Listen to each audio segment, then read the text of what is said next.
सुनो तो तुम्हारे यहाँ पुत्र की प्राप्ति हो जाएगी।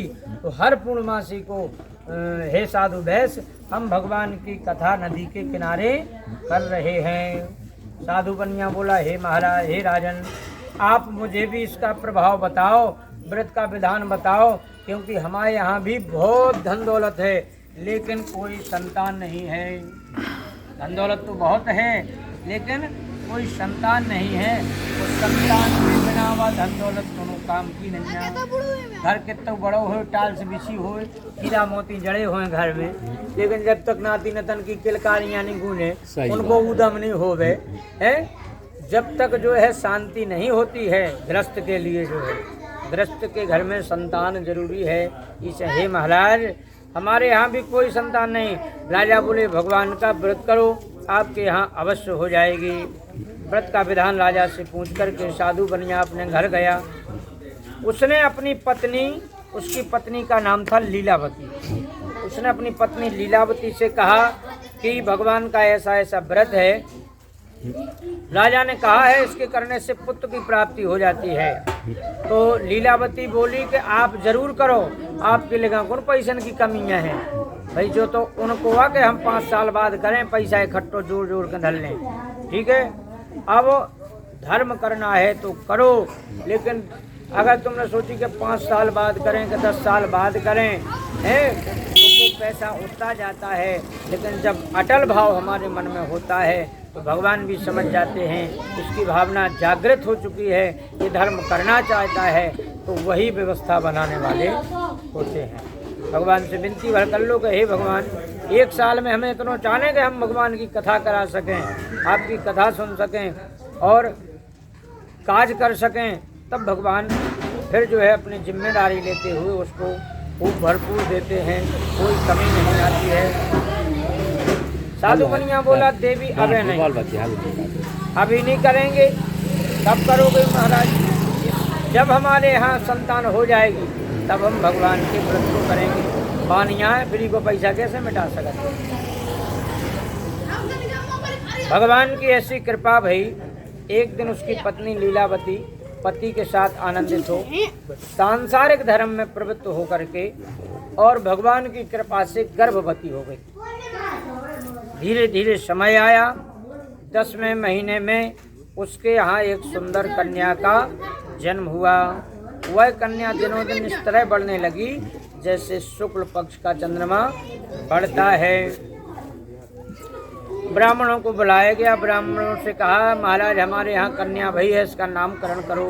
ब्राह्मण बोले, ये तो चंद्रमा जैसी चमक रही है, प्रतिदिन कला बदल रही है, इसलिए इसका नाम कलावती रखते हैं। तो कलावती नाम रख दिया। अब एक दिन लीलावती ने अपने स्वामी से कहा कि आपने जो संकल्प किया था तो हमारे यहाँ संतान हो जाएगी तो हम भगवान की कथा करेंगे। राम साधु बनिया, बेटा हो या बेटी, दोनों एक समान होते हैं, दोनों एक समान होते हैं। स्कंद पुराण में कहा है कि 10 लड़कों से भी बड़ी है एक बिटिया, यानी 10 लड़के जिस माँ बाप के होंगे, 10 लड़के उस माँ बाप का पालन पोषण नहीं कर पाएंगे, लेकिन एक बिटिया उसी माँ बाप का पालन पोषण कर देती है। 10 में तो हिद्दारी हो, दद्दा को एक दिन वे खुआएं, एक दिन हम खुआएं, है। लेकिन एक बेटी जो ससुराल भी देख लेती है और मायका भी देख लेती है, ठीक। तो इस प्रकार से महाराज अब आप वह व्रत करिए। साधु बनिया बोला, देवी अभी नहीं, इसके विवाह के समय करेंगे, ब्याह को टाइम दे दो। अब कंजूस तो आदमी है, अब पैसा खर्च कर वो नहीं चाहते है, अब पैसा खर्च कर वो नहीं चाहते, उसको ब्याह को टाइम दे दो जो है। तो सूत जी महाराज कहते हैं, धीरे धीरे कन्या बड़ी हुई और कन्या विवाह योग्य हो गई। तो विवाह योग्य हो गई तो साधु बनिया ने अपनी कन्या के लिए दूतों को कहा कि जाओ कोई सुंदर वर ढूंढ करके लाओ। दूत कांचन नामक नगर पहुँचे, जिसको कहते हैं कलकत्ता नगरी, वो कंचनपुरी कहलाती थी पहले। कलकत्ता नगरी गए और सुंदर वर देख करके लाए जो समस्त गुणों से संपन्न था। साधु बनिया ने सभी गुणों से संपन्न देखकर अपनी कन्या का कन्यादान उसके साथ कर दिया। किंतु दुर्भाग्य से भगवान को व्रत करवो भूल गया। जाको प्रभु दारुण दुख दीना, ताकि मति पहले हर लीना।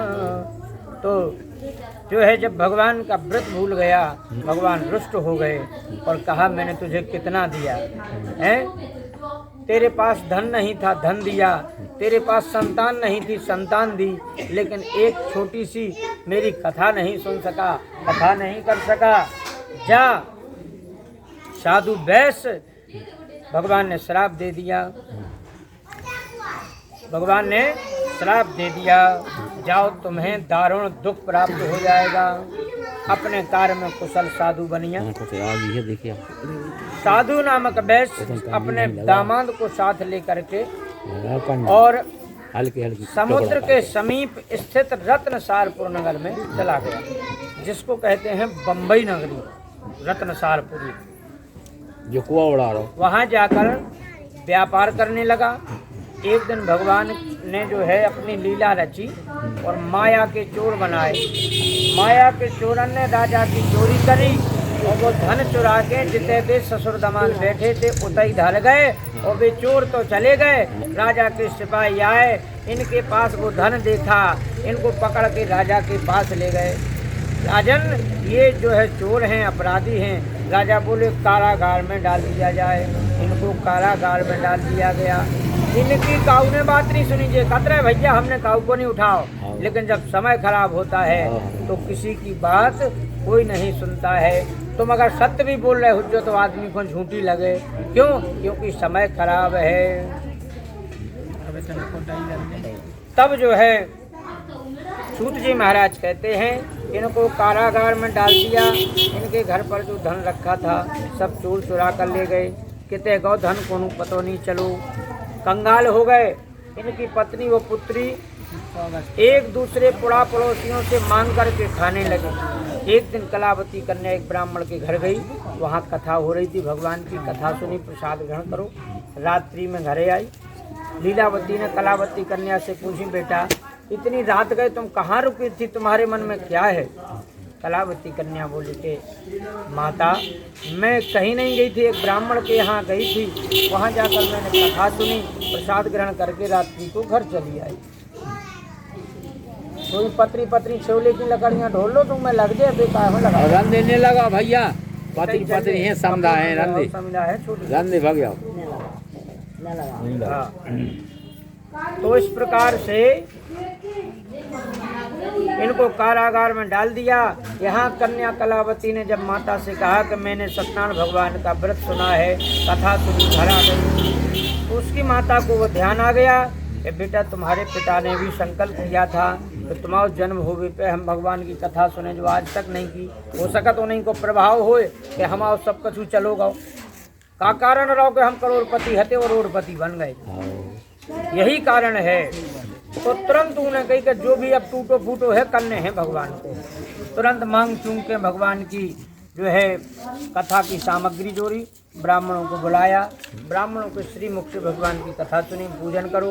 तो भगवान से विनती करी कि हे महाराज, वे तो कंजूस हते सो उनने तो जिंदगी में नहीं कर पाई, लेकिन हमारे पास जो हतो सो हम कर रहे प्रभु, यही में स्वीकार हो जाओ, यही में मगन हो जाओ, और हमारे पति दमाद जितने भी हों तो लौट के हमारे घरे जिनके तहीं आ जाएं। भगवान से विनती करी, भगवान उनके पूजन से प्रसन्न हुए। राजा चंद्रकेतु को सपने में दर्शन दिया। राजन दोनों पुत्रों को प्रातःकाल छोड़ दो, नहीं तो तुम्हारा राजपुत्र धन सब नष्ट कर देंगे। राजा ने अपना सपना सभा में सुनाया, दोनों को बंदी गृह से मुक्त कराया और दोनों को राजा ने वाणी से प्रसन्न किया, क्योंकि राजा भी जान गए कि इनकी गलती नहीं है। अब गलती इन्हें हमने बिना कारण के दंड दे दो तो अपराधी हम भी हो गए। अब बिना कारण के दे दो तो इन्हें प्रसन्न कैसे करो जाए। तो राजा ने सोचा कि वाणी में वो रस है कि बड़े बड़ों को प्रसन्न कर देती है। वाणी में अगर दयालुता है, वाणी में अगर मीठी है तो सबको प्रसन्न कर देती है। तुम धन दौलत से को प्रसन्न नहीं कर सका, लेकिन वाणी से प्रसन्न कर सका, क्योंकि ऐसी वाणी बोलिए मन का आपा खोए। और उनको शीतल करें आप शीतल हो। शीतल वाणी खुद को भी ठंडा करती है और दूसरे को भी ठंडा करती है। आप किसी के सामने हाथ जोड़ लेंगे तो वो आपको सिर नवा देगा। ये ताकत होती है नम्रता में। इस प्रकार से राजा बोले इनको तो वाणी ही प्रसन्न कर सकती है। तो राजा ने हाथ जोड़े अपनी वाणी से बोले, हे महान भाव, भावई बस तुम्हें ऐसा कठिन दुख प्राप्त हुआ है। न उनमें हमारी गलती हती न तुम्हारी गलती हती, भावई हती तो हम भ्रमित हो गए और तुम भ्रमित हो गए। एक बार जब भरत जी ने वशिष्ठ मुनि से कही थी कि हे महामुनि, तुम लोग इतने बड़े बड़े विद्वान ऋषि मुनि रहे आए, वो बताओ राम जी को वनवास होगा, पिताजी को मरण होगा हैं, और ऐसी ऐसी घटनाएं घटत रही, आप लोग रोक नहीं पाए। तो उते वशिष्ठ जी को आंसू आ गए और वशिष्ठ जी भरत जी से कह रहे, सुनो भरत भावई प्रबल, बिलख कहे मुनिनाथ, वो हानि लाभ जीवन मरण, सब विधना के हाथ।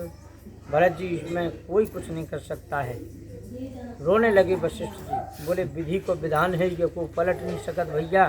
हानि लाभ, कबे हानि हो जाए और कबे लाभ हो जाए, और कबे जन्म होने कबे मृत्यु होने, और कबे तुम्हारी जय जयकार हो जाए और कबे तुम्हें गाइंदे विवाह आ जाए। ये 6 चीज़ें विधाता के हाथ में होती हैं, ये हमारे आपके हाथ में नहीं होती हैं,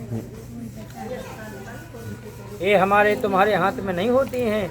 हमें तुम्हें देखने को भी मिला कि कई ऐसे महान संत भय जिनकी लाखों लोगों ने जय जयकार की, जब समय पलट गया तो उन्हीं की लाने जेल जाने आओ कि नहीं। तो ये 6 चीज़ें भैया अपने लगानी रहती कि जन्म कहाँ होगा आपका जन्म, ये कोई ठिकाना नहीं। डॉक्टर ये तो बता सकता है कि 4 दिन बाद इसका जन्म होगा गर्भवती महिला को, लेकिन ये नहीं बता सकता है कि के बज के के मिनट पे हुई, क्या नहीं बता सकता। ठीक, मृत्यु आपकी कहाँ होना है, कैसे होने, या कोई नहीं जान सका। ठीक है, और हानि और लाभ, कबे तुम्हें हानि हो जाए और कबे लाभ हो जाए, इसका भी कोई ठिकाना नहीं है। 6 विभाग भगवान के पास हैं। तो इस प्रकार से राजा बोले, भैया भावई हती सुने, तुम जान पाए ने हम जान पाए, अब तुम्हें कोई भय नहीं। भैया जितो तुम्हारा धन लो तो उसे चौगना धन ले जाओ। और चौगना धन दिया राजा ने, नए नए वस्त्र पहराए, और वस्त्र पहरा के जो है उनको आदर के सहित नाव में धन रखवा दो। राजा ने विदा कर दिया। इसी श्री समुदेवाखंडे सतनाम तृतीय अध्याय संपूर्ण बोलो श्री सत्यनारायण भगवान की जय हो। घी डाल देना भैया इसमें।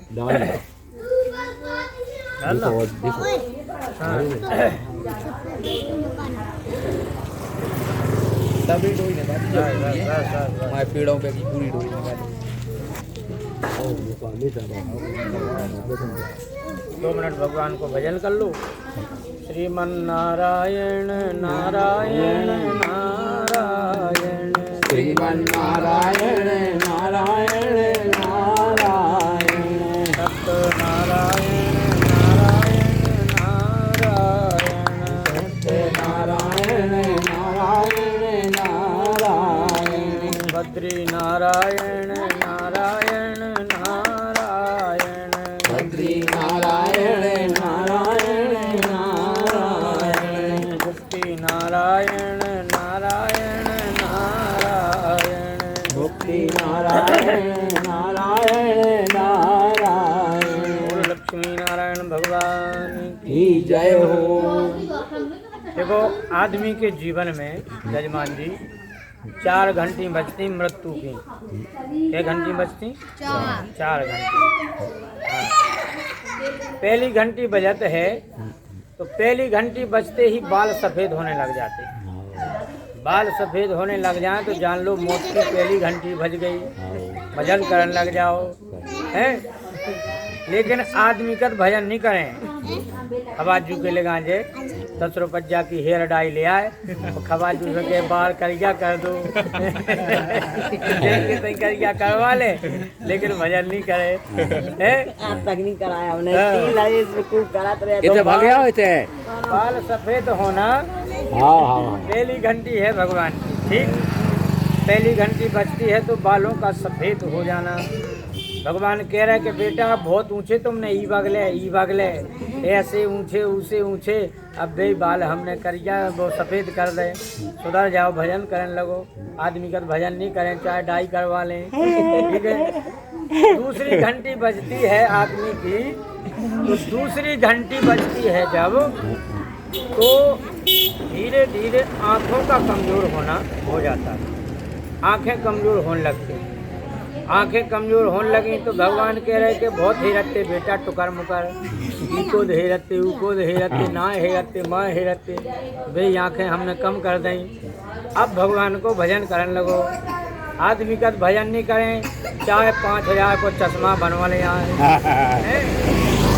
चित्रकूट चले जाएं तो लेंस डरवा ले आए, लेकिन भगवान को भजन नहीं करें। 2 घंटी अब तीसरी घंटी बजती है, तो तीसरी घंटी जब बजती है तो हमारे दांत धीरे धीरे टूटने लग जाते हैं। लग रहा दिक्कत भैया हमारी दाढ़ें खिंच गई, फोकत हमारे दांत खिंच गए। भगवान बोले खूब चना चबाए बेटा इन दांतों से, खूब चना चबाए, खूब जो है दांतों से मन मन को खाओ। अब बे दांत हमने धीरे धीरे तोड़ दिए हैं, अब सतुआ खाओ घोरो और भगवान को भजन करो। हाँ, सतुआ खाओ भगवान को भजन करो। आदमी का भजन नहीं करें, चाहे 5000 की बत्ती डर वाले आए, डर वाले उसके नहीं बोले बत्ती डर वाले आए, लेकिन भजन नहीं करें। तो भगवान कहते ये 3 घंटी बजा दो, सुनानी पड़ी तो भगवान फिर चौथी घंटी बजाओ तो कमर 3 जगह से टेढ़ी कर दे भगवान। भगवान कह रहे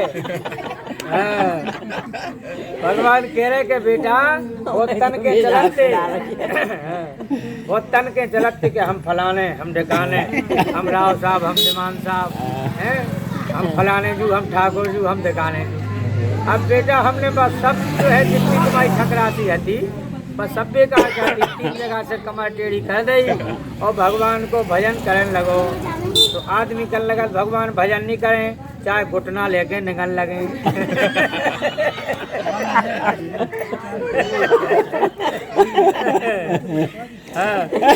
एक के भजन नहीं करे, चाहे घुटना लेके निकल लगे। तो भगवान कहते बताओ ये 4 घंटे नहीं सुना पड़े, तो 4 नहीं सुना पड़ा जब घंटी, तो 5वां बजाऊ भगवान सुधो घंटा। भाई घंटी जब नहीं सुना पाए तो भगवान फिर बजाओ घंटा, और जब घंटा बजाओ तो सीधी गोविंदाय नमो नमः। ऊपर पहुंचे भगवान ने पूछी कहा बेटा हमने 4 घंटी बजाई थी सुना नहीं पाई, तो जीव कर लगा महाराज घंटी नहीं सुना पड़ी, घंटा बजो तो हम चले आए, घंटा ही सुना पड़ो हमें तो इस प्रकार से भगवान कई संकेत देते हैं जीव के लिए, बेटा सुधर जाओ संभल जाओ, जो जीवन काय के लाने मिलो तुम्हें काय के लिए नहीं मिला है, ये सब बातें सीख लो, जो है सुधर जाओ। लेकिन आदमी इस जमाने को बहुत बदमाश हो, सुधरत नहीं जा। बोलो सत्यनारायण भगवान की जय हो।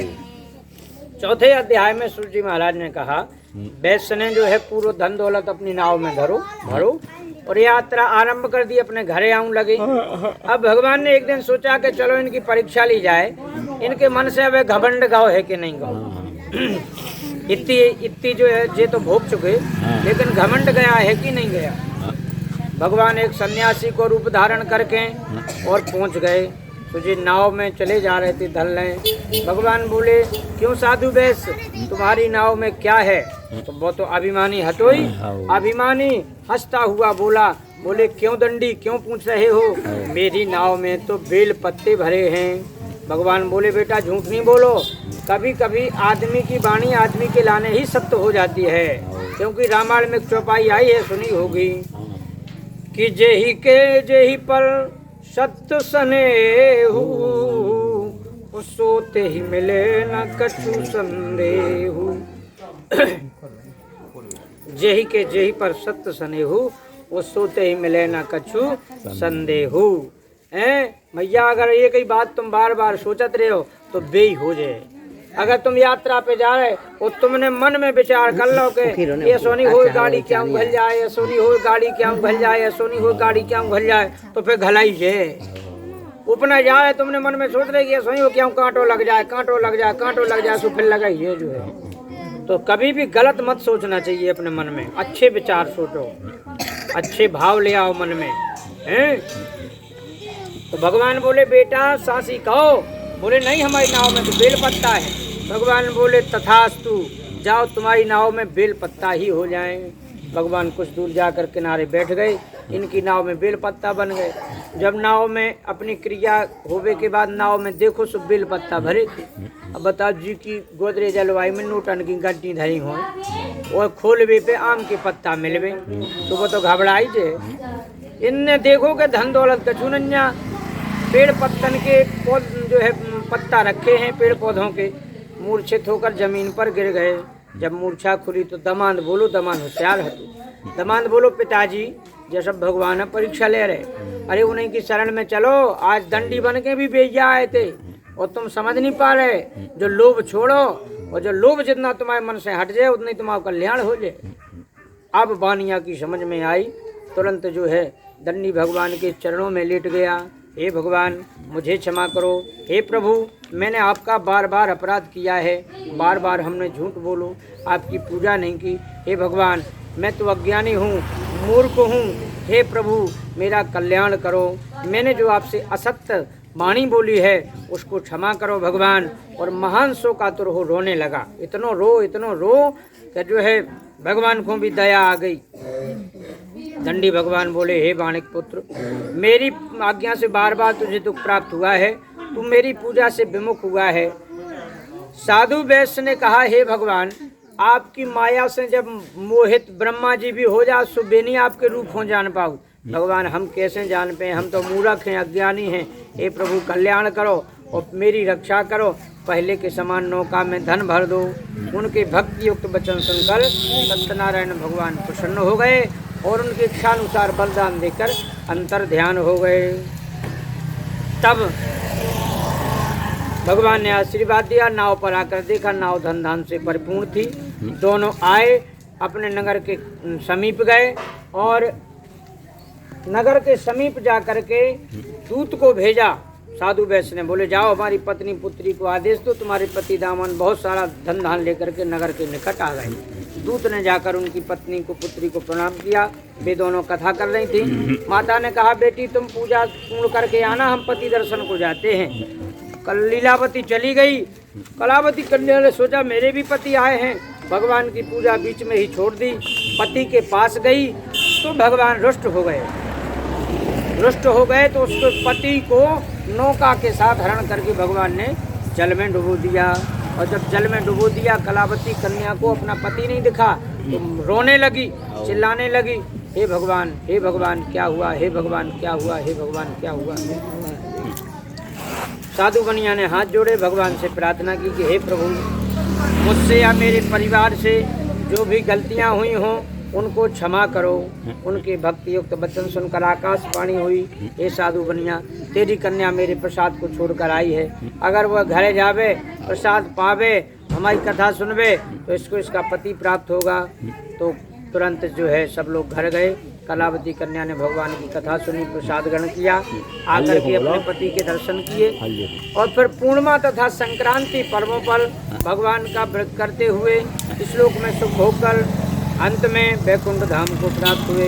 श्री स्कंद परिवाकरणे सत्यनारायण चतुर्थो अध्याय संपूर्ण बोलो श्री सत्यनारायण भगवान की जय हो। अब पांचवा अध्याय, पांचवें अध्याय में श्रवण करो।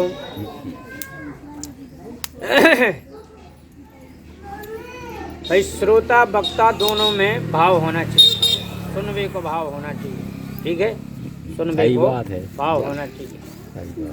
तो श्रोता भी अच्छा होना चाहिए और वक्ता भी प्रेमी होना चाहिए, तब आनंद मिलता है भगवान की कथा का जो है, ठीक है। अब एक साजो हो गए एक खराब हो गए, यानी एक बैलवाने का तो एक नहीं का तो पूरी खेती बेकार हो गई है। सही बात है। हाँ, तो इस प्रकार दोनों को सही चाहिए। एक जगह ऐसी जैसी हम भागवत कर भी आए जैसे एक महाराज गए एक जजमान के थे भागवत कर भी गए तो भागवत सुनाई, ले लेने जजमान ने बढ़िया विदाई करी, नाच पानी बांधो, दाल बाटी जो दक्षिणा आती बाद आई, खूब सब कछु दो। अब जजमान ने महाराज के लाने विदा करो, और जब महाराज आऊँ लगे जजमान को रुआओ, महाराज ने बैठे, जजमान बोलो महाराज अब बीड़ी पी लो, अब जा तो रही हो, तन्नक चौतरा पे बैठ लो, बीड़ी पी लो। महाराज बोले हाउ से लगाओ, जजमान ने बीड़ी से लगाई, महाराज को दी, महाराज ने बीड़ी पी, बातें भई कछु। अब महाराज बोले हाँ तो जजमान अब आज्ञा दो, अब हम जा रहे हैं, अब नहीं रुकेंगे। जजमान बोले महाराज देखो आज्ञा तो दे नहीं। महाराज बोले देखो बिना आज्ञा लाए हम जे नहीं, आज्ञा दो जब ही जे। जजमान बोलो कछु हो जाए आज्ञा नहीं दे, लड़ पड़ी दो जने, बेकन लाए हम आज्ञा लेके दे, बेकन लाए हम आज्ञा दे नहीं, जुट गए दो जने। जजमान महाराज जुट गए। अब गांव के कन्या भैया कहा हो रहा हो, कन्या भागवत शुरू हो गई पैक।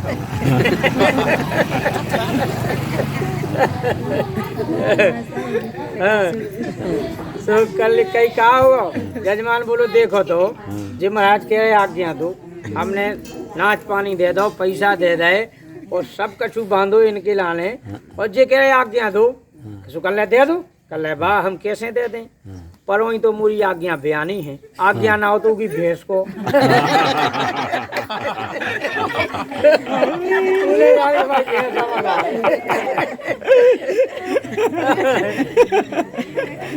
वही तो मेरी आज्ञा बयानी है, मुझे महाराज मंगा है बताओ, अरे कहीं पे होने हो रही महाराज कल कहा हमें कहा कर कोई भैंस को, तो चाहे की आज्ञा कह रहे थी, वो जान लो तो भैंस मंगाया थी। तो ऐसे जो है कभी कभी बातों से पता नहीं चलता है। बोलो सत्यनारायण भगवान की जय। 5वां अध्याय में श्री सूत जी महाराज कहते हैं हे ऋषियों, मैं एक और भगवान की कथा कहता हूँ सुनो। प्रजापालन में लीन तुंगध्वज नाम के एक राजा, उन्होंने भगवान सत्यदेव का प्रसाद त्याग कर बहुत दुख पाया था। एक समय वन में जाकर वन पशुओं को मारकर बड़ के वृक्ष के नीचे आए। वहाँ उन्होंने ग्वालों को भक्ति भाव से बंधु बांधवों सहित श्री सत्यनारायण भगवान का पूजन करते देखा, परंतु राजा देखकर भी अभिमान बस ना तो वहाँ गए और ना ही भगवान को उन्होंने प्रणाम किया, न नमस्कार किया। जब ग्वालों ने भगवान का प्रसाद राजा को दिया, वह प्रसाद त्याग कर अपने नगर को चले गए। नगर में पहुंचकर उसने देखा कि उनका सब कुछ नष्ट हो गया है। तब वह समझ गए ये सब भगवान कर सकते हैं और कोई नहीं कर सकता। तब वह उसी स्थान पर गए, ग्वालों के समीप गए, विधि पूर्वक भगवान का प्रसाद खाया। सत्यनारायण भगवान की कृपा से सब कुछ पहले जैसा ही हो गया। फिर दीर्घ काल तक सुख भोगकर मरने पर स्वर्ग लोक को चला गया। श्री सूत जी महाराज कहते हैं जो मनुष्य भगवान की परम दुर्लभ व्रत को करेगा, सत्यनारायण भगवान की कृपा से उसे धन धान की प्राप्ति होगी, बंधी बंधन से मुक्त होगा, निर्भय हो जाएगा, संतानहीनों को संतान की प्राप्ति होगी तथा सब मनोरथ पूर्ण होकर के अंत में वैकुंठ धाम को जाता है। जिन्होंने पहले समय में भगवान के व्रत को किया है तो उनके दूसरे जन्म की कथा भी सुनिए। सतानंद नाम के वृद्ध ब्राह्मण ने भगवान का व्रत किया, उसने दूसरे जन्म में सुदामा के रूप में जन्म लेकर भगवान श्री कृष्ण की भक्ति करके मोक्ष पाया। कुलकामुक नाम के राजा महाराज इस व्रत के पुण्य के प्रभाव से राजा दशरथ बने और श्री रंगनाथ जी का पूजन करके वैकुंठ को प्राप्त हुए। साधु नाम के वैश्य ने सत्य प्रतिज्ञ राजा मूरध्वज बनकर अपने पुत्र पर आरा चला करके और वैकुंठ को प्राप्त किया। राजा मूरध्वज ने अपने लड़का की मूड पे आरा चलाओ तो राजा और रानी दोनों ने ऐसी विचित्र परीक्षा लेते हैं भगवान जो है। वह भी इसी व्रत का फल था। इसी तरह महाराज तुंगध्वज स्वयंभू मनु हुए जिन्होंने बहुत से लोगों को भगवान की भक्ति में लीन करा करके मोक्ष प्राप्त किया।